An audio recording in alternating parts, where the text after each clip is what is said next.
চলে এলাম নতুন আর একটা শর্ট ভিডিও নিয়ে। এই ভিডিওটা সবাই তো তোমরা খেয়েছো, চিংড়ি, পটল চিংড়ি। এবার আমি সেটাকে ডিম দিয়ে করব, সেটাই তোমাদেরকে দেখাবো। প্রথমে পটল যে ডিম দিয়ে করব, গায়ে গায়ে করব তরকারিটা, কিভাবে করব, তার জন্য কি কি লাগবে সেটা তোমাদেরকে প্রথমে দেখিয়ে নিই।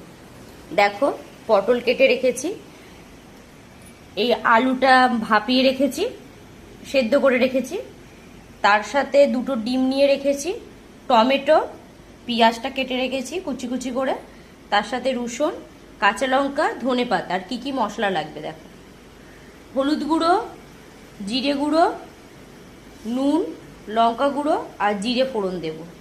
এরপরে আমি কিভাবে রান্নাটা করছি সেটাই তোমাদেরকে দেখাবো। আমি তো সব রেডি করে রেখেছি। এবার কড়াইয়ের মধ্যে তেল দিয়ে দিচ্ছি।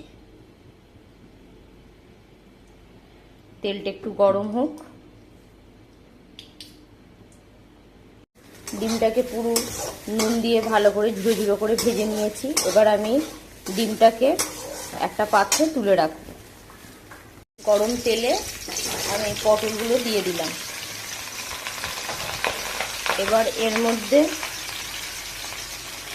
একটু নুন ছড়িয়ে দিলাম আর একটু হলুদ ছড়িয়ে দিলাম। এরপরে আমি একটু লাল লাল করে ভাজবো পটলটাকে। একটু বেশি করে তেল দিয়ে ভাজা ভাজা হয়ে এসেছে। এর মধ্যে আলুটাকে দিয়ে দিলাম। এবার দুটো একসাথে ভালো করে ভাজবো, লাল লাল করে লাল লাল করে ভাজবো। পটল আলুটা ভালো করে ভেজে নিলাম। এবার আমি একটা পাত্রে তুলে রাখবো এই পটল আর আলুটা। আলুটা ভেজে এখানে রেখে দিয়েছি। এরপরে আমি কড়াই তেল দিচ্ছি। তেলটা একটু গরম হোক। লাল লাল করে ভেজে নিয়েছি। এবার এর মধ্যে আমি টমেটোটা দিয়ে দেব। টমেটোটা দিয়েও আর একটু ভালো করে নাড়াটাকে কষিয়ে নেওয়ার পরে এরপরে আমি পটল আলুটাকে ভেজে রেখেছিলাম সেটা তুলে দিলাম। তুলে এবার ভালো করে নাড়ব।